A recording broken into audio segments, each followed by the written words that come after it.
I'm sure you've heard or seen a violin, but do you know its history? Hi, my name is Leah. I'm 13 years old and this is my first year in the Communications Project. As a violinist, I wanted to share my passion with you. Today I'm going to talk about the different parts of the violin, its history, and even a famous musician.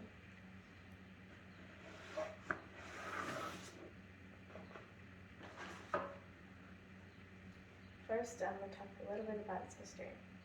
The earliest stringed instrument is called a Ravanenstrum and was invented by the Gila people around the time of King Ravana. The first person known to have learned it was a prince. It was found in India and was invented around 2500 BC. Later, in a painting found and dated in Italy around 1520 AD, was an early three-stringed instrument closest to our modern-day violin's appearance. They called it the violin or violino. The modern-day violin was created by Andrea Amati in the 16th century.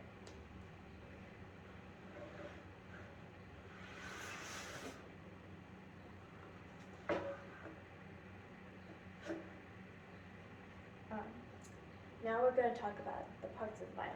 The violin has 9 main parts and the bow has 3 fundamental parts.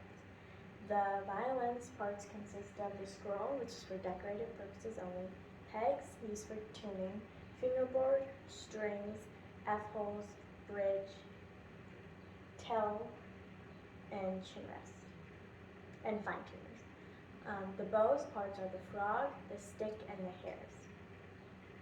The violin has 4 strings, including G, D, A, and E. The string can be made out of steel, nylon, and animal guts. The vibration of the strings goes through the bridge and is transmitted to the top and bottom plate, creating the wonderful sound.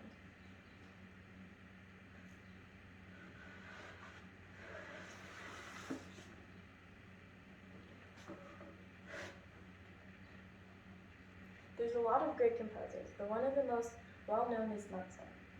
Mozart was a multi-talented composer, composing lots of genres, including opera, symphony, and solo concerto, and creating some of the greatest violin songs with his 36 violin sonatas.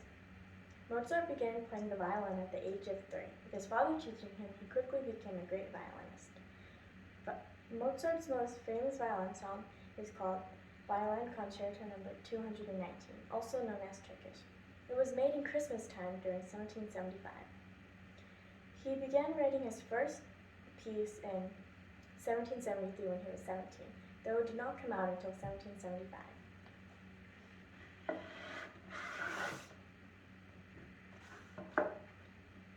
Now that you know some history regarding the violin and how it evolved into the modern-day violin that is heard and seen in every orchestra that plays today, as well as the different parts and how they work together to make music, and Mozart and his legacy, I hope that it has inspired you to start a new hobby. Thank you for listening.